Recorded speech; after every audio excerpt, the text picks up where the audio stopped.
Welcome, folks. Congratulations for taking action and taking that investment to protect what you have for the people you love the most. I'm elder law care attorney Patrick Kelleher, and here we are today at our three-part webinar, how to protect what you have for the people that you love the most from the four-headed monster of estate planning and elder law. And you probably know me from being an author.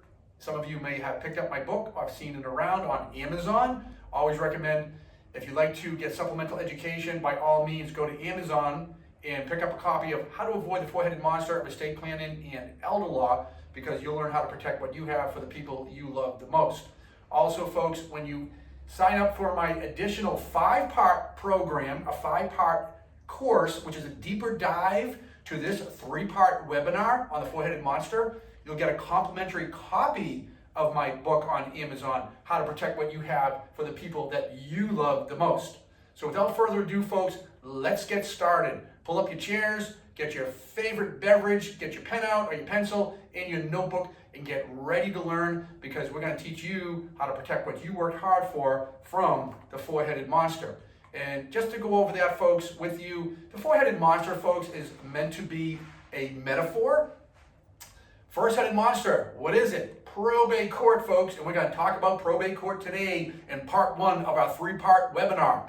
Probate court is often an area that brings what I call the economic and emotional headaches of probate court to families unnecessarily.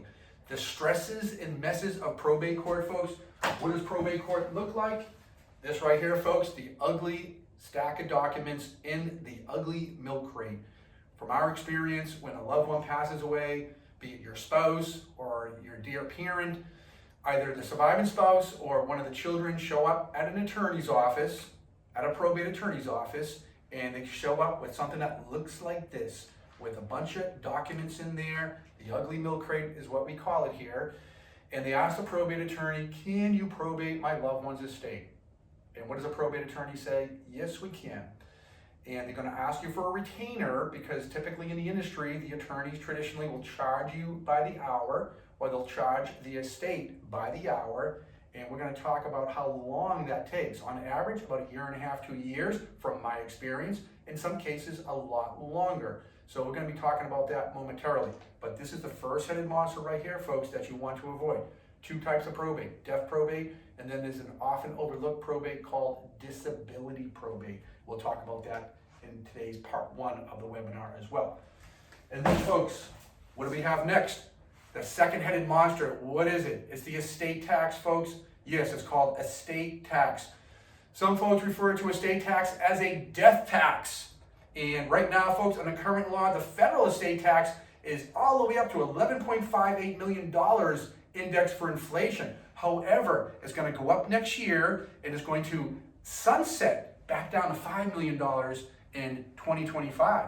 So you're probably sitting at home now thinking, gee, Patrick, I don't have a $10 million estate. What do we have to worry about? Well, maybe you don't have to worry, and kudos to you. But guess what, folks? Here in the Commonwealth, in the state of Massachusetts, and also in 13 other states across America, there's a state estate tax. And this is what you ought to watch out for. Here in Massachusetts, folks, the state estate death tax is set at $1 million, folks. That's right, second-headed monster. What does that mean? If you're what I refer to as a middle-class millionaire, you're not sitting on $1 million for of cold cash. Your estate is worth $1 million, and that's your gross estate, folks. Add up the value of your home, $500,000, $600,000 perhaps. Add up the value of your 401k, your IRA, your annuities, maybe your 403b, maybe another $300,000, $400,000, $500,000. Add those two together, you're really close to that bubble, that threshold of $1 million. Folks, an invisible asset. Add up your life insurance, because the Internal Revenue Code computes your value, the death benefit of your life insurance, into the gross value of your estate. Add up your personal property while you're at it, your automobiles, your jewelry, your tools, whatever else you may have, your golf club, your boat, your trailer, your motorcycle. Add it all up, folks, and that represents your gross estate. And folks, here in Massachusetts, a CPA told me recently, if you are $1 over that $1 million threshold on the date of your death, It's about $18,000 owed to the Massachusetts Department of Revenue to the Estate Tax Bureau. And we're going to talk about that in part 2 of the 3-part webinar that you invested in here, folks. And that's the second-headed monster. Third-headed monster, show of hands at home, folks. How many folks you feel like you worked hard for what you have? That is right. I see a lot of hands going up at home there. And a lot of you know me also. I've been teaching this free educational workshop in the community for over 10 years. And now we've moved online so you can still get this valuable information from the comfort of your home at a reasonable investment. Third-headed monster, folks, is teaching you how to protect what you worked hard for the people you love the most. A lot of clients will say, hey, Patrick, we worked real hard for what we have. Here's our family pot of gold. How do we protect it for our 3 beautiful children? We love them dearly. But Patrick, their names are Mo, Larry, and Curly. How do we protect everything we worked hard for? Our $1 million, our $500,000, $5 million, $10 million, doesn't matter. It's a principle that counts. And a lot of our clients are gravely concerned about that. And they say, hey, Patrick, when we're gone, we don't want to see everything go to the in-laws. Or if our children run into what they call times of turmoil, whether it be an automobile accident, lawsuit, bankruptcy, divorce. That's a big one. 50% of marriages, unfortunately, end in divorce. And in a divorce setting here in the Commonwealth, inheritance assets in a divorce setting are considered marital property. I'm going to repeat that, folks. Third-headed monster. In a divorce situation, if any of your children get divorced in the future or going through a separation at the time of your passing, the opposing counsel, the divorce attorney, will make a claim, likely, to their inheritance. So 50% of your child's inheritance can easily go outside the family bloodline. The in-laws will be turned into outlaws, as they say, okay? And folks, what about second marriages? We'll talk about that as well in this 3-part webinar. Second marriages is often a big concern for folks. If they say, hey, the husband's going to check out first, he wants his bride to be happy, she remarries Bo to Tennis Pro. Bo to Tennis Pro turns out to be financial creditor and predator. He knows that he can be married for about 6 months, file for divorce, make a claim towards 50% of the family assets. A lot of clients want to protect against that as well. And ladies, we got you covered as well. There's a thing called Betty the barmaid. Had a case a bunch of years ago where, no names of course, a client of ours locally hired us because his dad moved to Florida. His dad was divorced. His dad remarried Betty. We call her Betty the barmaid. And his dad was married for a short period of time. And in that period of time, his dad had what we refer to as a stack of documents. He had a very basic will, which a lot of folks have. And a will, from my experience, is woefully insufficient to properly protect your assets from the 4-headed monster. And I'll tell you why. His dad named his new bride Betty as a 100% beneficiary of all his stuff. He had a sizable estate with 3 properties, one in the Bahamas, okay? After the dad passed away, what do you think Betty did with that will? Yes, right. Betty went to her attorney and she had the will voided and she did her own will. She had her own will done. And who do you think Betty named as the beneficiary of all the stuff that she just inherited from her late husband? That is correct. Betty named all of her children as the beneficiaries. So that entire estate, folks, went outside the family bloodline. The child, who was our client here, we got the big goose egg. You know what that is? The big donut.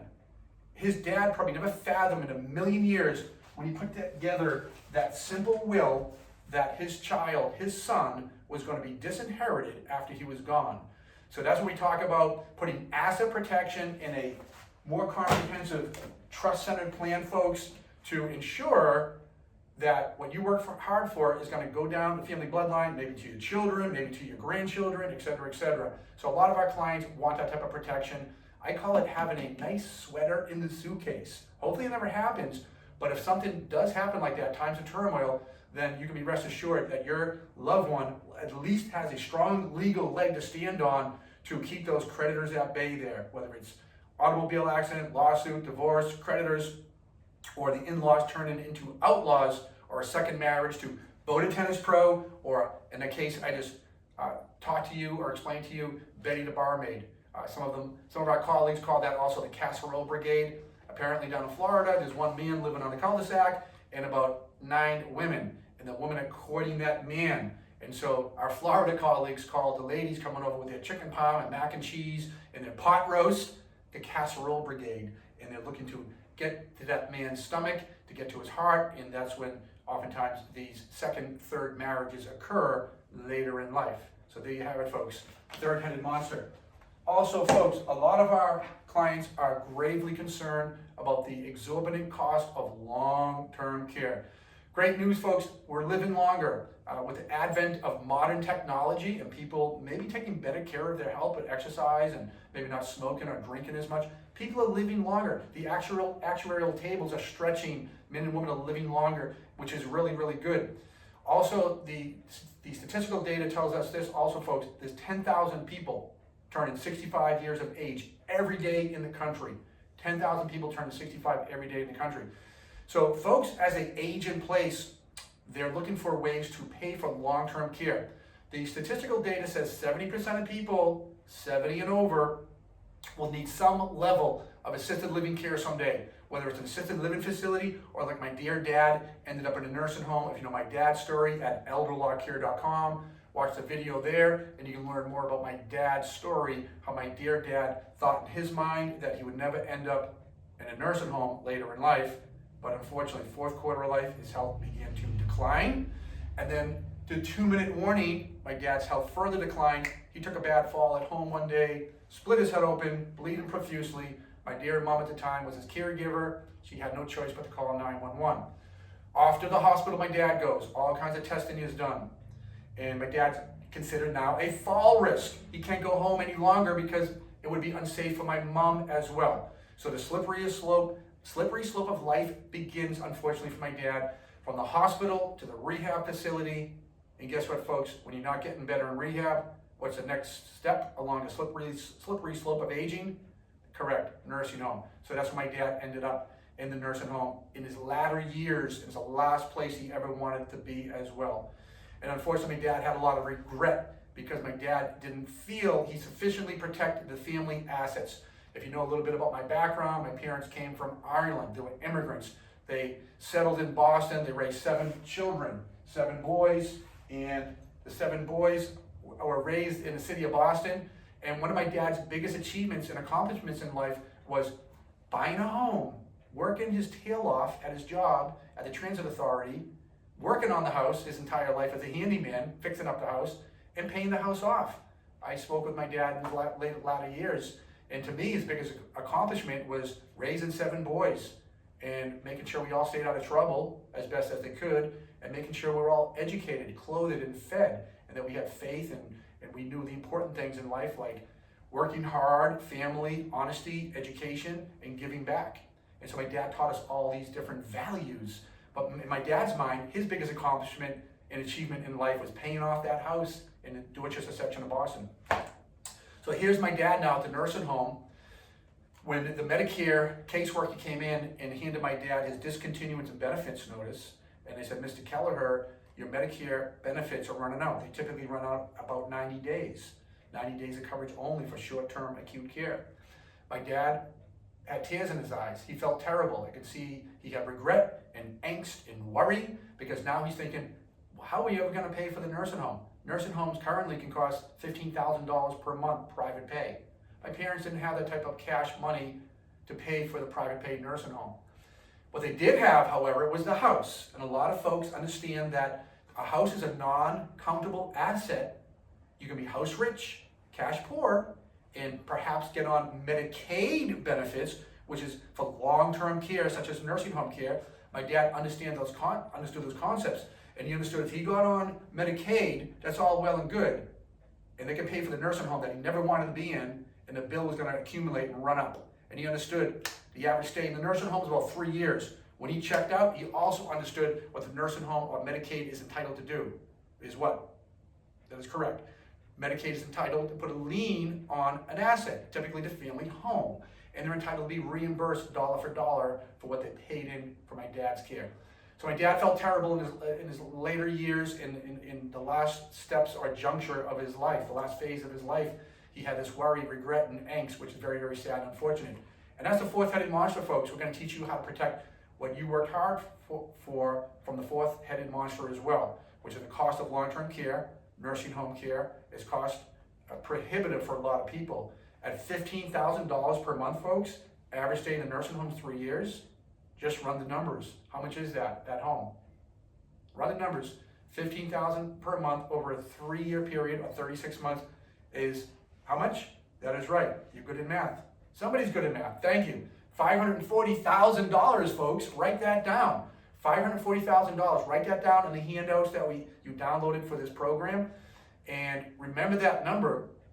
And I often say to folks when I'm teaching this live is show of hands. Who has $540,000 in your front pocket? Most folks do not have that. And most folks either have retirement worth $500,000, home worth $500,000. So take your pick. Pick your poison. Which one are you willing to relinquish and surrender and give to the nursing home? Okay? A lot of my clients feel they want to do the 3 Ps. And I talk about that in the book. The 3 Ps are this. And this is what my dear mom wanted to do. Protect what she had, preserve it, and pass it down as a legacy to her 7 boys. Protect, preserve, pass it down as a legacy. Because oftentimes, folks, people say, Patrick, what type of estate plan should we put together? I always say there's no one size shoe fits all in estate plan. Everybody comes to the table with different family dynamics, different aspirations, different vision, different goals for their family, different family relationships. So if you imagine yourself up in your cloud many years from now, close your eyes for a moment, and you're looking down from your front side of your cloud, and you see your loved ones, you see your family. They're happy, they're talking, they're still getting along, they're still enjoying the holidays together. They're singing your praise even. From my experience, that's an estate plan that worked and worked well.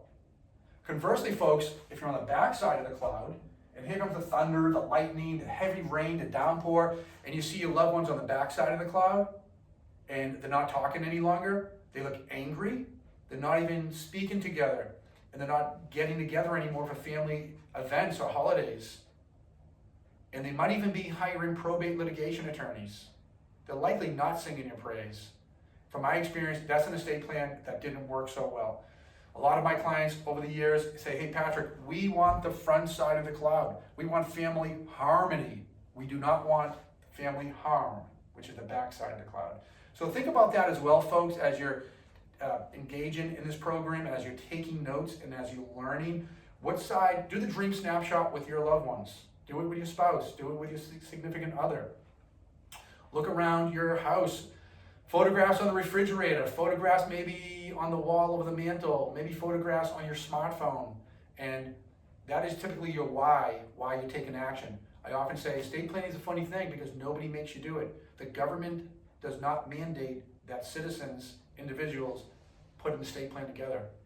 In fact, when you don't plan, who stands to benefit? Pick your poison. Should it be probate court? Do you want your stuff to leak off to the probate court? And your family be tied up working with probate attorneys for 1.5 years, 2 years, and paying by the hour for that period of time?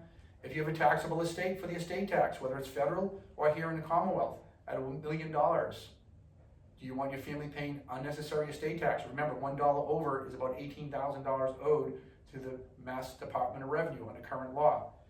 What about what you worked hard for and you give it to your Mo, Larry, and Curly? Or if your spouse does decide to get remarried, you likely want them to be happy, but if they marry a Boda tennis pro, a financial predator, or a Betty the barmaid, a financial predator, do you want your family assets leaking outside the family bloodline? Number 4, question to ask yourselves, folks, especially for the folks 65 and over. If either you or your spouse became completely incapacitated, how would you pay for that $15,000 per month nursing home? There you have it, folks. 4-headed mantra. This is what this 3-part webinar, educational, informational, and hopefully inspirational webinar will be for you and your family to give you an opportunity to take action when you're alive and well. And what I do ask folks when they take this course or the webinar, and when folks come to our live programs, I just ask you to do 2 things, folks. If you find this information helpful, share it with other folks that you care about, love, and you think they could benefit from the information. Share it. How can you do that? Real simple. Share it on social media. Facebook, Instagram, LinkedIn, YouTube. Share your book with someone. Let them read it. because they'll learn a lot of information in there to help them and their family as well. That's number one. Number two, folks, I ask folks to take action with the information. They say knowledge is power, but knowledge is really not power, folks, unless what? That is correct. Unless you take action. Do something with this new knowledge that you're learning through this webinar, okay? Take action. Put a meaningful estate plan in place while you're alive and well. Don't wait till you're alive and not so well, like my dear dad, 4th quarter of life, 2-minute warning. That doesn't work so well for the family. Take that, what I call immense personal responsibility. It's really amounts to an act of love. And protect what you worked hard for the people you love the most. Because if you don't, folks, this is what we call the four-headed monster. Some people refer to it as the 4 800-pound gorillas in the room as well. And you're going to learn about this in this program. So take action, folks. Share the information if you feel it's valuable with other folks that you care about and you love. All right, folks, we're going to get into the nitty-gritty here, the meat and potato, the substantive educational content of part 1 of this 3-part webinar, how to protect your assets and what you worked hard for from the four-headed monster of estate planning and elder law. Number 1, folks, we're going to talk about probate court, okay? Before we jump into probate, we're going to talk a little bit about history of estate planning. Traditionally, historically, and even currently today, from anecdotal evidence as well as my own experiences and observations. Estate planning, folks, has always been thought of as a transaction or an event. What I mean by that is, folks will say, hey, I'm getting older. I'm going to a lot of wakes and funerals. I better put a will together. Or, I'm getting older, I better put a trust together, whatever it may be. My health's declining, I better put a will or a trust together. Problem with that, folks, is it doesn't work, and this is the reason why. Because they've done legacy studies. The legacy studies show from the time that you or anyone else puts a will or a trust together, a period of time elapses before someone ever looks at that will or trust again. Take a wild guess, folks. Think about your own personal experience. How long, think about when you put a will or trust together, maybe a number of years ago, how long has it been? When I ask this question at the live events, some clients will say, last week I was teaching. Actually, this week earlier, I asked the question, and someone raised their hand and said 30 years. And somebody else said about 15 years. So the legacy studies show, folks, somewhere in between there, on average. Legacy studies show this, 18.2 years on average is the amount of time from when someone put a plan together, a will or a trust, before it's ever looked at ever again. So think about that for a moment. Hold on to that. What do you think is the event that occurred why somebody is looking for that will or trust 18.2 years later? Is it a birthday? Is it an anniversary? Is it a joyous event? Likely not, right? Likely it's somebody's passing. It's not even a disability. When a disability occurs, people are focused on medical, health care, and things of that nature.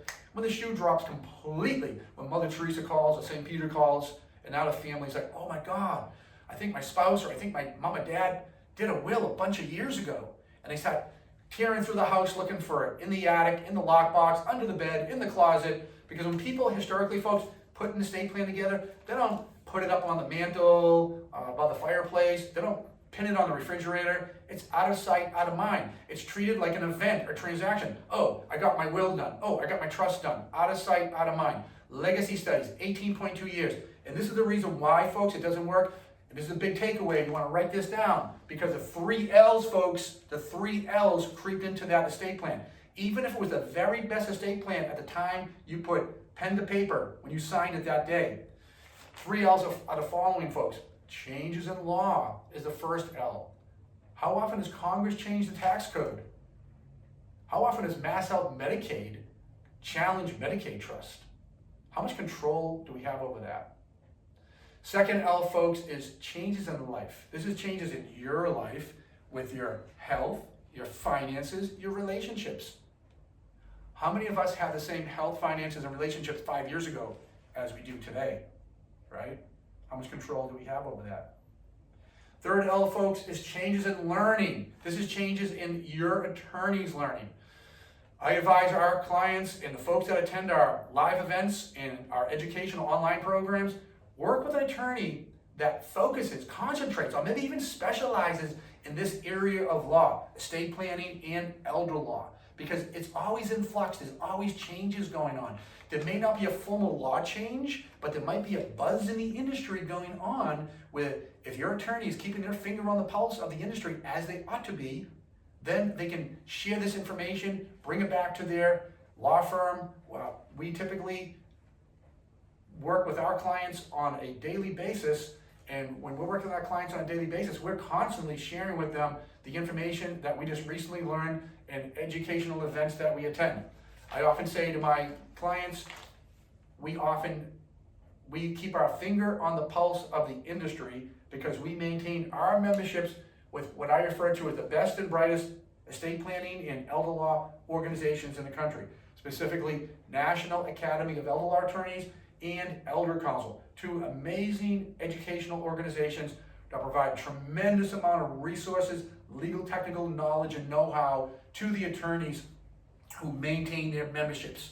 So when we're learning this information, I sat in on a program last week, a new Medicaid program. I'm always looking to sharpen my sword, and I require that of all my associate attorneys and my entire team as well. So when they're interacting with our clients, whether it's on phone, Zoom, or in person, we're sharing that information with them. So that's the third L, folks, changes in learning. So you want to work with an attorney who concentrates exclusively, is my recommendation, in this area of law.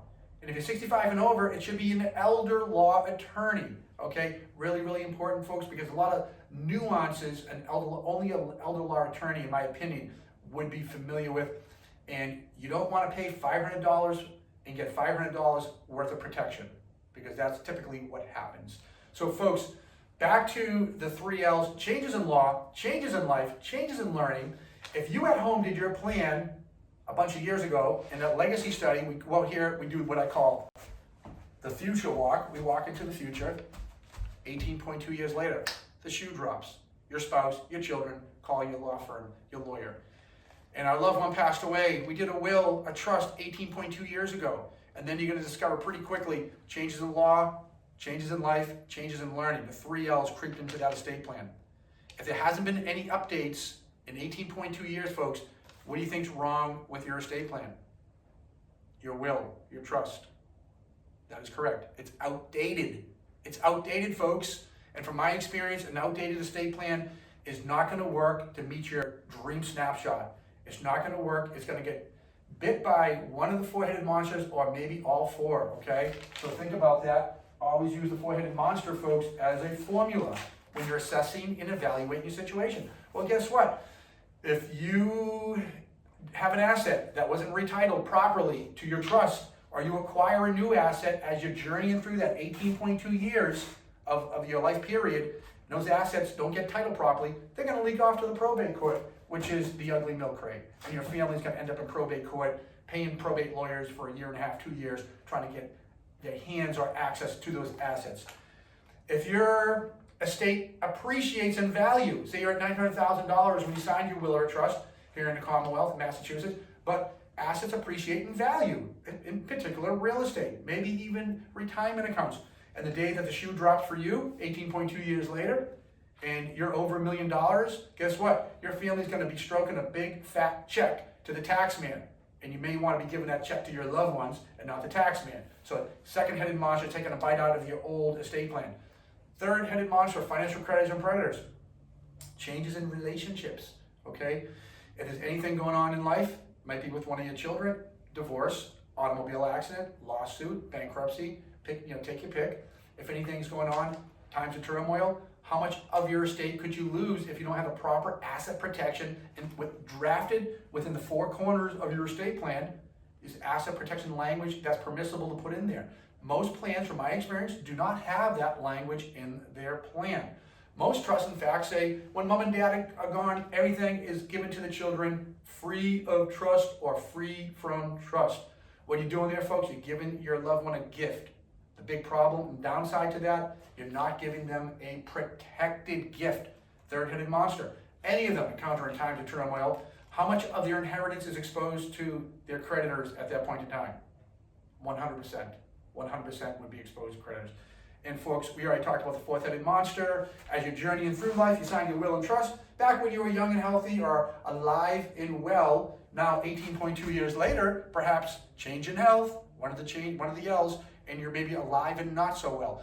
Or perhaps your spouse is alive and not so well, and the shoe dropped for them. Not the big shoe, just a small shoe. They're alive and not so well. They need to go into a nursing home. If you don't have proper language and proper protections drafted into your estate plan, or even if you did at the time when your plan was created, changes in law over those 18.2 years later. If you didn't have your plan properly reviewed and updated, typically your plan is not going to work. So there's getting bit by the fourth-headed monster. Show of hands, folks. Is this making sense to you? Is it clear or clear as mud? I think it's pretty clear, okay? So make sure you take some good notes here. That's the four-headed monster, and that's the legacy study, folks. And I take time to share that information with you to impress upon you the important nature of keeping your plan updated as you journey through life. Do not, folks, ever treat your estate plan like an event or a transaction. And historically, traditionally, that's how estate planning has been treated. And unfortunately, it's still being treated that way today quite often.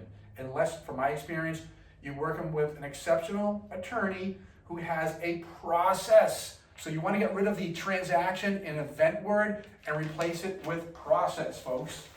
What we use in our practice is what I refer to as our proven three-step process, and I'll break that down for you in a moment. Proven three-step process, folks. We've helped hundreds of our clients, maybe even thousands at this point, over 10 plus years, and colleagues of mine that have a similar process throughout the country. From my experience, their process, it works very well as well. And so the three-step process, folks, is number one. I'm going to go right to my handouts, and folks, you should have this in your handouts as well. This is a proven three-step process chart right here, okay? Number one, folks, you want to create your trust or treasure chest when you're alive and well, okay? And when's the best time to do that? Is maybe in the second quarter of life, maybe at halftime. Third quarter, you better get going. But my recommendation to folks, don't wait till the fourth quarter, and certainly do not wait till the 2-minute warning like my dear dad and some folks still do. Then you don't think called crisis planning.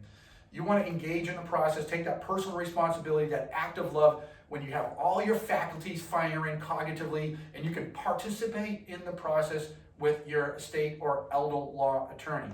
Step one of the process, folks, is creating your trust, okay? Creating your trust so you can have the front side of the cloud. Your trust, your will, your disability planning, which I call the Big Six disability planning. I will get into that in part one of this 3-part webinar. So you'll learn more about that as well. But creating your trust, folks, this is step one of the process.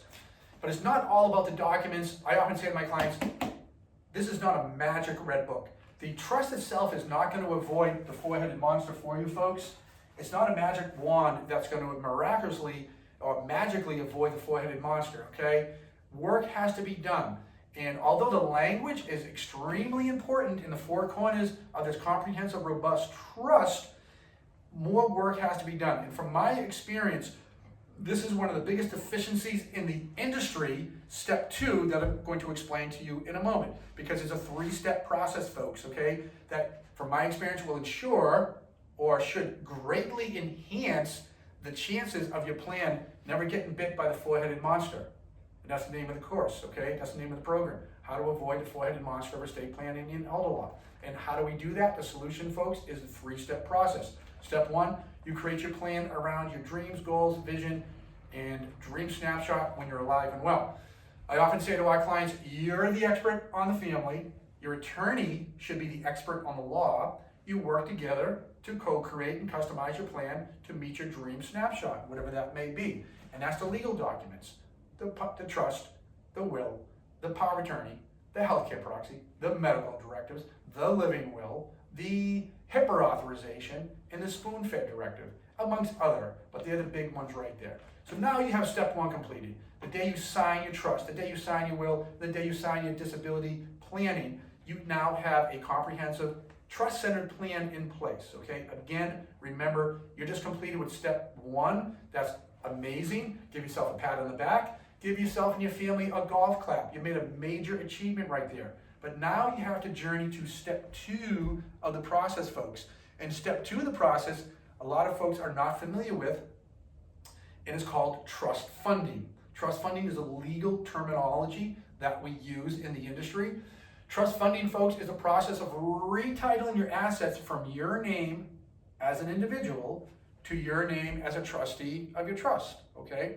Retitling your assets as an individual, your home likely is in your name with your spouse. We'll say, Bill and Mary own a house together, married couple, wonderful. But when Bill checks out, everything goes to Mary, okay? From my experience, Mary is now maybe married to Bill for 40, 50, maybe 60 years.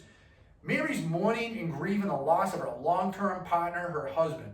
Mary's typically not going to run down to an attorney's office the next week and update all her assets and retitle things. Mary's typically grieving, mourning, and maybe even may have medical issues and their health may be declining themselves, but spending time with family, the children, maybe even the grandchildren, and maybe even going on a cruise with her girlfriends and enjoying life a little bit. But from my experience, like my mom and dad situation, my mom survived about 8.5 years after my dear dad passed. And then we lost my mom a couple of years ago from a brain tumor that came out of left field. She was doing wonderful, and one day she's here, and a few months later she's gone, God bless her. And we miss her every day. But my point being, folks, if your assets are not titled properly, if you hold your assets like most married couples do, when Bill checks out, now everything is individually in bride Mary's name. Mary continues to live life, whether it's a year later or like in my mom's situation, 8.5 years later. If the shoe drops and the assets are not properly titled, in step 2 of the process, everything ends up in the ugly milk crate. You're back in probate court. So this is a big general takeaway, folks. Write this down. And this is important for the single folks at home as well. Any asset in your name individually will end up in probate court if you don't have the proper beneficiary or joint ownership on that asset. Okay? So this is important for surviving spouses. This is important for the single individuals as well. Show of hands, folks. How many folks are married at home? Show of hands. Excellent. Likely hold your assets jointly. Bill and Mary on the home. Bill and Mary in the bank account. Show of hands again, folks. How many folks are happily married? See, I always get at least 1 or 2 who don't put their hands up. So hopefully, gentlemen at home, hopefully you were listening and you are paying attention. I often do this at my live events, and invariably there's always one person daydreaming and they don't put their hand up when I ask how many folks are happily married, and they might have to walk home. So, or cook dinner that night. So for happily married folks, you can hold your assets jointly together, whether it's the house, the bank account, the investment accounts, or anything else that you may have. So long as you have the proper language in there, it should give you right of survivorship after you die to your spouse. And this is another big important statistic as well. Gentlemen, listen. Sorry, gentlemen. They typically say us men die first, okay, statistically, actuarially. And looking around, typically, when I'm teaching this program, most men look like they do what they are told. My dad did what he was told. He checked out first, okay, according to the statistical data. My dad passed first. Everything went to my mom. So in that situation, if the husband checks out first, everything goes to your bride.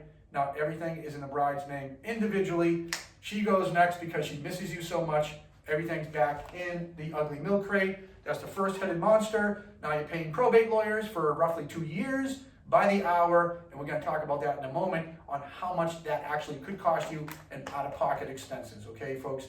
So, folks, I share these stories with you to impress upon you the important nature of keeping your plan updated, and it doesn't end at step 1. Step 2, folks, is getting your assets titled into your trust, okay? So, folks, let's take a look here. I often call our trust a treasure chest. So think of your trust like a treasure chest, and you want to get all your treasures into your treasure chest, because the old saying, folks, is people die, trusts do not. So when your asset is properly titled from Bill and Mary as individuals to Bill and Mary as trustees of their trust, even when Mary, the surviving spouse, checks out, when Mother Teresa calls, it's not going to go off to the ugly milk crate.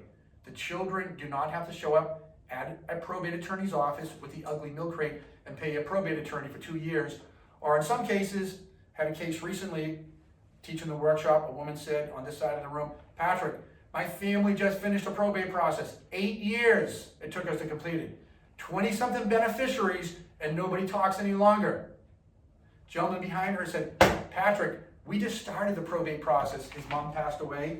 He said, and I'm hemorrhaging was the word he chose to use, referring to financially hemorrhaging. He said, I'm here to put a trust-centered plan in place so my children don't have to go through what I'm going through, okay? So I share those stories with you folks to impress upon you the important nature of putting your plan in place when you're alive and well, but also getting your assets into your trust to avoid probate court, the tax man, financial creditors or predators, and the nursing home, okay? So folks, imagine you're a pot of gold outside the protections of your treasure chest. It's going to get gobbled up potentially from the four-headed monster. You want to get it into your treasure chest when you're alive and well. And how do you do that, folks? It's a process of retitling your assets. It's a legal process. It's an administrative process. Here at my firm, Elder Law Care, Patrick J. Kelleher, we have a dedicated trust funding coordinator who's experienced, and they walk the client through the process. My trust funding coordinator drafts all the letters to our clients' financial institutions, to their banks, to their financial people.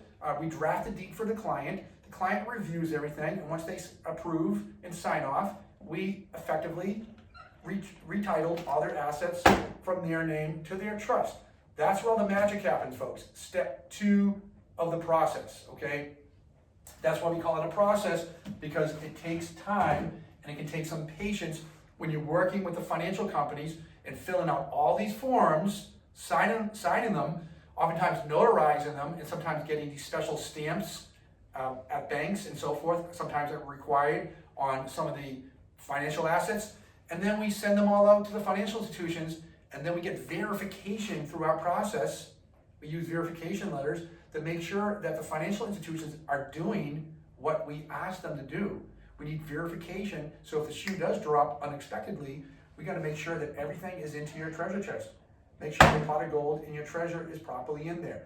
Folks, I can't stress that enough. Step 2 of the process is of paramount importance, okay? Critical importance to the success of your estate plan to keep it all out of the four-headed monster.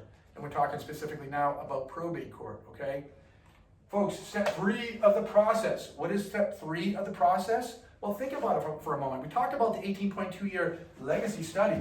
So if you have the very best treasure chest known to mankind, I often say to my clients, the day you sign your estate plan is important. But truly, folks, what's the most important day that you need your plan to work? Not the day you sign it. Let's do the legacy study 18.2 years later in that legacy study when the shoe drops, right? So if you have the very best plan, even if it's a treasure chest that's funded with your pot of gold, and now 18.2 years later, if you ignore that, and if you don't have a step 3, and you ignore that, and you get out here 18.2 years later, is your treasure chest going to work if the 3 L's creeped into your treasure chest? Changes in law. How many changes in law in 18.2 years? How often did Congress change the tax code in that period of time? How often did Medicaid challenge Medicaid trust and input or institute some new case law on Medicaid trust? And new language was required in your plan to properly work. Changes in life. How was your life over the last 18.2 years with your health, finances, and relationships? Should there have been updates to your plan? And then changes in learning in the industry. So folks, 3rd step of the 3-step process is keep a good eye on your treasure chest as you journey through life. I often say to our clients, make sure your treasure chest stays shiny. Don't let it collect dust. Don't treat it like a transaction or an event. Don't put it away and forget about it. Work with an estate elder law attorney that has a process and a program. I call the 3rd step of our process the client care program or the treasure chest update program, okay? I also call it the guardian program to make sure that your guardians, your estate planning elder law guardians are keeping a good eye on your treasure chest. So if there's a change in law, you're likely not going to know about that. You want your attorney, I call it a 2-way street, being proactive, reaching out to you. Hey, Bill and Mary, come on in. There's been a change in law. Tax code was changed. Medicaid laws were changed. We got to make sure your plan works when the shoe drops. Reason I call it a 2-way street, folks, oftentimes your attorney is not going to know about if you had a change in your life with your health, finances, and relationships. So you want to have a good open line of communication with your attorney and reach out to your attorney's law firm when there's a change in life. Hey, Mr. and Mrs. Attorney, we had a significant change in life. We need to come in and see you and update your plan. And so that's so important, folks. Keep that treasure chest updated. Keep it shiny, keep the dust off it as you journey through life, because none of us know that day on the calendar. And if your goal truly is to have the front side of the cloud, that was my dear mom's goal after my dad passed, is to make sure you engage in the 3-step process that we're learning here today. Number 1 is a recap. Create your plan when you're alive and well around your goals, dreams, vision, and aspirations, so you have the front side of the cloud. But again, it's not a magic red book. Number 2, folks, get everything into your trust or your treasure chest when you're alive and well. Get everything in there. Work with a qualified, experienced elder law attorney who can help you with that process. Do not do it yourself. It's not a do-it-yourself project, especially when it comes to qualified retirement accounts. Do not do it. Do not try to put your IRAs, 401ks, 403bs, or any qualified retirement account into your own trust. It'll be disastrous. You'll get a big tax bill from the tax man. So you need to work with a qualified attorney. A state elder law attorney would be my recommendation. Maybe have your financial advisors be involved. Maybe even the family accountant. But make sure the T's are crossed and the I's are dotted. That is the big disclaimer here, folks. Do not be a do-it-yourselfer when it comes to trust funding, especially qualified retirement accounts. Real important. Then, folks, lastly, make sure your treasure chest stays shiny. Keep an eye on it. Just like anything else important in life, you're not going to ignore it, right? Would you buy an automobile and let it sit there for 18.2 years without ever changing the oil? Would you buy a home and never have it updated or painted for 18.2 years? Absolutely not. So what's more important to you, those objects or your family? Okay, so think about that. Again, look around your house, look at your phone, look at the photos of your loved ones, okay? Because it's truly an act of love, taking that immense personal responsibility. Folks, that is the 3-step process. Don't treat estate planning like an event or a transaction. Treat it like the process it deserves to be treated like, and that is a 3-step proven process that would work to help hundreds of clients, maybe even thousands of clients at this point. And again, my experience, a select few colleagues across the country that have similar processes, they also have realized and experienced great success with their proven 3-step process as well. Is this starting to make sense, folks? We have our stack of documents here. Will ends up in probate court, not funded. People die, trust do not. All right, folks.